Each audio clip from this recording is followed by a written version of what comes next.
Hello, hi everyone. I hope you all are well and may divine bless us all, my dear friends, masters. आज का जो topic है वो है dark side of spiritualism, यानी जो स्पिरिचुअल पीपल होते हैं उनकी शेडो साइड क्या हो सकती है, पॉसिबल शेडो साइड क्या हो सकती है। मीन्स आप जो स्पिरिचुअलिटी खुद में कहते हो या आप खुद को स्पिरिचुअल मानते हो, तो ये मेक श्योर करो कि ये जो डार्क साइड है स्पिरिचुअलिटी की, आपकी अवेयरनेस में ये चीज़ हो।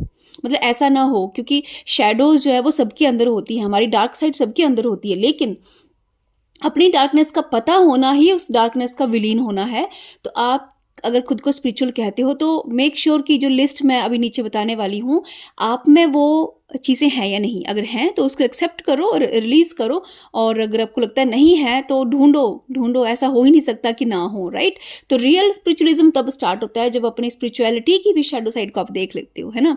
तो तो अब हम बात करते हैं कि क्या क्या शेडोज हो सकती है। देखो, शेडो क्या होती है ना, हमारी डार्क साइड होती है। हम जो भी बिहेवियर हमारा इस वर्ल्ड के लिए होता है, उसके पीछे एक हिडन रीजन होता है। वो जो हिडन रीजन है, जो कि आपने छुपा के रखा है, उसको हम कहते हैं उसकी डार्क साइड। तो हम सपोज लेट से कोई बहुत स्पिरिचुअल पर्सन है, तो वो अपने आप को प्रोजेक्ट कर रहा है वर्ल्ड में, टुवार्ड वर्ल्ड, कि वो बहुत स्पिरिचुअल है, लेकिन उसके पीछे एक हिडन डार्क साइड भी हो सकती है, राइट। आपने देखा होगा बहुत से स्पिरिचुअल मास्टर्स हैं जो कि बाद कई कई कई डिफरेंट डिफरेंट केसेस में फंस जाते हैं। रीजन बीइंग कि उनके अंदर भी वो डार्क साइड है, लेकिन वो अपनी डार्क साइड को कभी भी एम्बरेस नहीं करते, कभी भी उसको एक्सप्लोर नहीं करते और उसको एक्सेप्ट नहीं करते। और क्योंकि शेडो है, बहुत पावरफुल है, वो आज नहीं तो कल अपने आप को क्या करती है, रिवील करने की कोशिश करती है। और उसी रिवीलेशन के टाइम में उनसे कुछ ना कुछ ऐसे दुष्कृत्य हो जाते हैं जो उनके नाम पे क्या करते हैं, कलंक लगा देते हैं। ऐसे बहुत से साधु संत हैं जो जेलों में बंद हैं।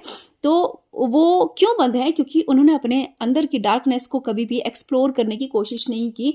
वो सिर्फ लाइट को चेज करते रहे, ज्ञान को, नॉलेज को, अच्छाई अच्छाई अच्छाई। लेकिन आपके भीतर की जो बुराई है, जब तक आप उसको एक्सेप्ट नहीं करोगे, जब तक आप उस तक नहीं पहुंचोगे, तब तक आप रियल स्पिरिचुअलिज्म का मतलब नहीं जान सकते। एक बहुत सुंदर दोहा है कबीर साहब जी का कि बुरा जो देखन मैं चला, बुरा न मिलया कोई, जो मन देखा अपना, मुझसे बुरा ना कोई। ये बहुत डीप मीनिंग है इसके अंदर कि जो शेडो है आपके अंदर, वो उसको एक्सप्लोर करना जरूरी है, राइट। चलो स्टार्ट करते हैं। सबसे फर्स्ट है स्केपिज्म। देखो, स्पिरिचुअलिटी, कोई बहुत स्पिरिचुअल इंसान है, ऐसा भी हो सकता है कि वो एस्केपिज्म का शिकार हो, यानी वो अपनी दुनिया से, अपनी प्रॉब्लम से क्या कर रहा हो, बचना चाह रहा हो। एस्केपिज्म मीन्स बचाव, अपने आप को बचाना चाह रहा हो। जैसे सपोज उसकी किसी की लाइफ में बहुत प्रॉब्लम चल रही है, राइट। उसको कोई जॉब नहीं मिल रही, फाइनेंशियल डिपेंडेंसी नहीं है, तो चलो वो स्पिरिचुअल बन गया कि बाबा बन गया, राइट। तो आप ये देखिए कि आपकी स्पिरिचुअलिटी कहीं आपकी लाइफ की प्रॉब्लम से एस्केप करने का एक मेथड तो नहीं है, मीनिंग तो नहीं है, एक मीन्स तो नहीं है। अगर ऐसा है तो डेफिनेटली जिस दिन आपकी लाइफ से वो प्रॉब्लम जाएंगी, आप मुड़ के इस संसार में आ जाएंगे स्पिरिचुअलिटी को छोड़ के, राइट। तो सबसे पहले देखिए कि आप स्पिरिचुअल हुए हैं इसलिए तो नहीं हुए कि आप अपनी लाइफ में आ रही प्रॉब्लम से, फैमिली में चल रही प्रॉब्लम से, आसपास रिश्तेदारों में चल रही प्रॉब्लम से, या फाइनेंशियल प्रॉब्लम से, या जॉब ना मिलने की वजह से, या किसी की दुत्कार की वजह से, या किसी के ट्रिगर होने की वजह से आप स्पिरिचुअलिटी में आए हैं। तो फिर ये आपका रेड सिग्नल है, कि रेड फ्लैग है, कि अपने आप को, अपने आप के अंदर झांकिए, देखिए कि आप क्यों स्पिरिचुअल हुए हैं। सेकंड है आपका spiritual arrogance. Spiritual arrogance means कुछ लोगों को लगता है कि हम स्पिरिचुअल हो जाएंगे तो हम बहुत सुपीरियर हो जाएंगे। कुछ स्पिरिचुअल लोग, देखो यहीं पे स्पिरिचुअल ईगो भी आती है कि मैं कुछ श्रेष्ठ हूँ। यानी कुछ लोगों को लगता है कि जो लोग पूजा पाठ भक्ति करते हैं, शायद वो कुछ श्रेष्ठ होते हैं, इसलिए वो ऐसा करते हैं। और व्यक्ति फिर क्या करता है, उस रूटीन को फॉलो करना स्टार्ट करता है। तो अपने अंदर झांक के देखिए कि कहीं आपकी स्पिरिचुअलिटी भी कोई आपकी ईगो का कारण तो नहीं है, किसी ईगो की वजह से या देखा देखी की वजह से तो आप स्पिरिचुअलिटी में नहीं आए हैं। कहीं अगर ऐसा है तो आपकी स्पिरिचुअलिटी फर्म नहीं है, आप किसी भी क्षण जो है वो बहुत नीचे गिर सकते हैं, राइट। तो अपनी स्पिरिचुअल एरोगेंस को देखिए, नोटिस कीजिए कि आपकी स्पिरिचुअलिटी में कहीं वो ईगो तो नहीं है, राइट, कि मैं श्रेष्ठ हूँ, या मैं लोगों को दिखाना चाहता हूँ कि मैं बहुत अच्छा। लोगों नॉर्मली देखो ना, लोगों के माइंड में इमेज है कि जो लोग स्पिरिचुअल है वो बहुत अच्छे हैं। तो अब किसी को लगता है कि यार अच्छा होने के लिए स्पिरिचुअल होना पड़ेगा, तो वो हो जाएगा।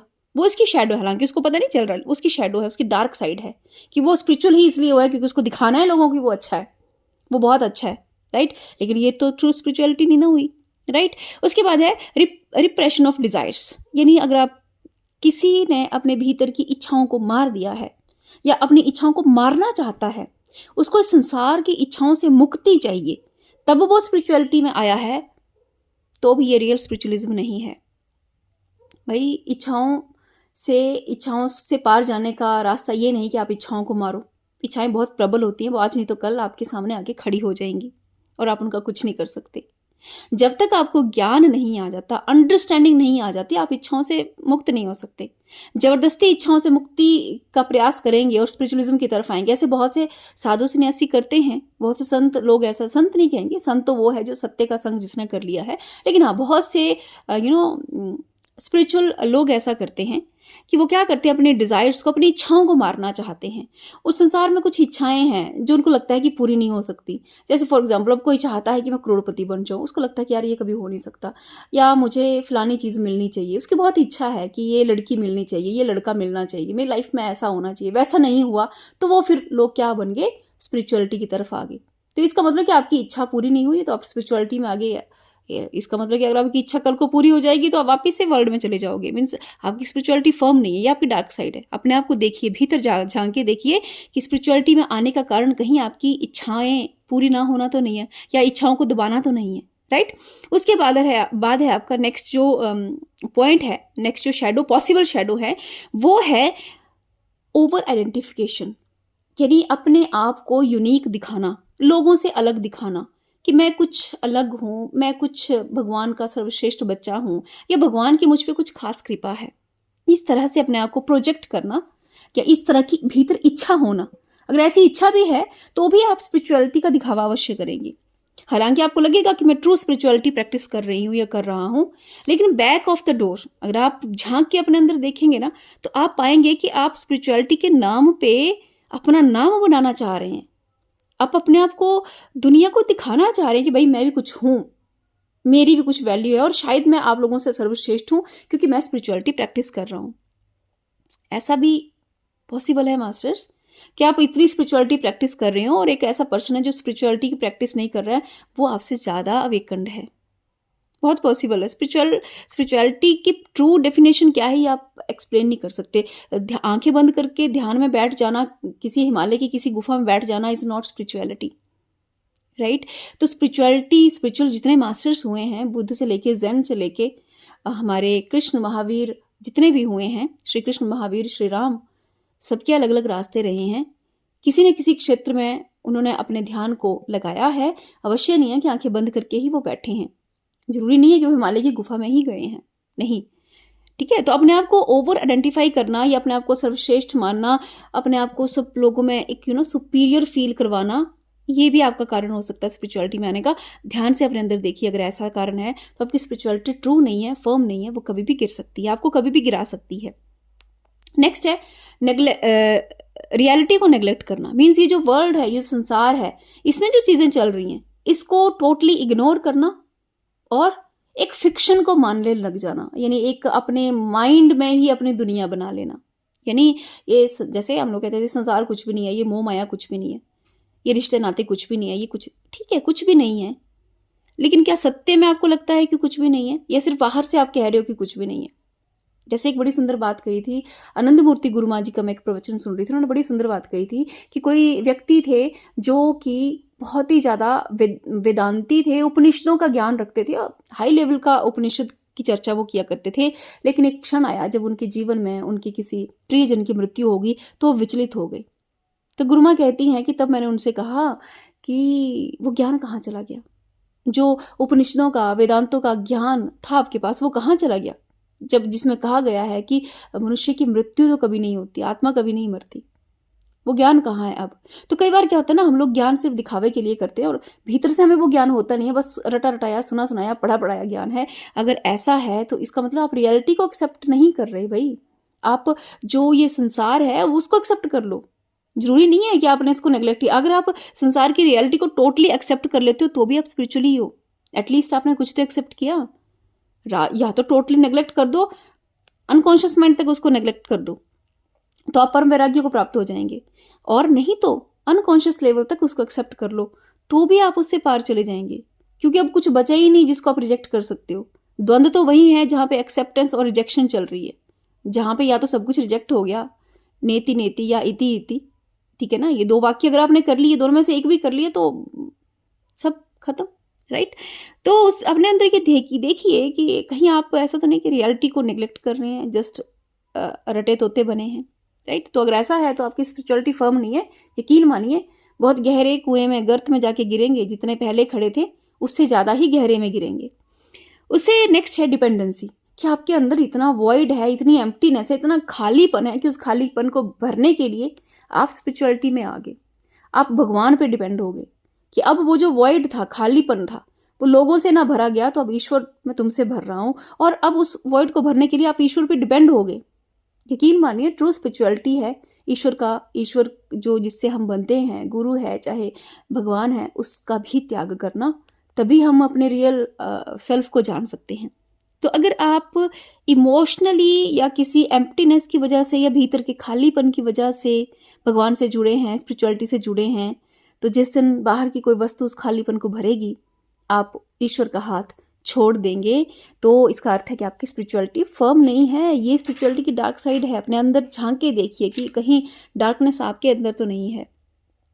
ये कुछ शेडोज हैं। इसके बाद है अवॉइडेंस ऑफ शेडो, कि कुछ लोग ऐसे हैं जो हर चीज़ को अच्छा करना चाहते हैं। अपने जैसे हम लोग कहते हैं कि think positive, think positive, think positive. अरे वो सब कुछ पॉजिटिव करना चाहते हैं। अगर उनको गुस्सा भी आ रहा है तो उसको भी पॉजिटिव वे में सोचते हैं, और सोच सोच के दिमाग खराब करे। भाई गुस्से को कैसे पॉजिटिव वे में सोचें? नहीं, जो जैसा है उसको वैसे एक्सेप्ट करो। कोई चीज़ नेगेटिव है तो नेगेटिव एक्सेप्ट करो, क्या बुराई है? कोई चीज़ पॉजिटिव है उसको पॉजिटिव एक्सेप्ट करो। अब आपको फोर्स नहीं करना है कि भाई थिंक पॉजिटिव। अगर स्पिरिचुअल है तो मतलब अब मुझे पॉजिटिव ही सोचना है, नेगेटिव में सोच ही नहीं सकता। अगर ऐसी मेंटलिटी आपकी है तो आप स्पिरिचुअलिज्म की शैडो में लाई कर रहे हैं। आप अपनी रियल स्पिरिचुअलिज्म को आपने फेस नहीं किया है। अभी आप उसकी शैडो में खड़े हैं। अपने भीतर से उस शैडो को बाहर निकालिए और अपने अंदर की डुअलिटी को एक्सेप्ट कीजिए। सिर्फ लाइट को, यानी कि सिर्फ प्रकाश को, ज्ञान को, केवल अच्छाई को एक्सेप्ट मत कीजिए, अपने भीतर की बुराई को भी एक्सेप्ट कीजिए। हर किसी के अंदर डार्कनेस है। यकीनन लाइट और डार्कनेस के कॉम्बिनेशन से ही एक कंप्लीटनेस आती है। तो अगर आप लाइट को, अपने भीतर की अच्छाइयों को देख रहे हैं, तो कम से कम अपने भीतर नजर फेर के अपनी बुराइयों को देखिए और उसको एक्सेप्ट कीजिए। बस लोगों को थोड़ी बताना ढंडोरा पीट के कि मेरे अंदर ये बुराई है, लेकिन हाँ, आपको खुद को पता होना चाहिए कि मेरे अंदर क्या दिक्कत है, क्या शेडो है, मेरी क्या डार्क साइड है। ये जब आपको पता होगा, फिर आपको दूसरों की डार्कनेस कभी तंग नहीं करेगी, दूसरों की बुराइयां कभी तंग नहीं करेंगी। तो ये थे कुछ points about shadow side of या डार्कनेस ऑफ स्पिरिचुअलिज्म। तो अपने अंदर झांक के देखिए कहीं आप में भी ये शैडो या ये डार्कनेस है तो नहीं। अगर है तो उस पर काम करिए और रियल स्पिरिचुअलिटी की तरफ जाइए, क्योंकि ये जो शैडोज होती हैं ये आज नहीं तो कल आपको क्या करेंगे, ओवर पावर कर लेंगी आपके इमोशंस को, आपके थॉट को, और आपको फिर उस रास्ते से गिरा देंगी, बार बार उस रास्ते से गिराएंगी। और अगर आप सच में अपने पे काम करना चाहते हैं तो इन शैडोज को समझना आवश्यक है और इन पे काम करना भी आवश्यक है। तभी रियल स्पिरिचुअलिज्म को हम पा पाएंगे। अपने लाइफ का जो हमारा एम है, यानी एम तो सबके लिए अलग अलग हो सकता है, लेकिन जो सोल पर्पस है आप उसको जान पाएंगे। ठीक है master, thank you so much for the listening.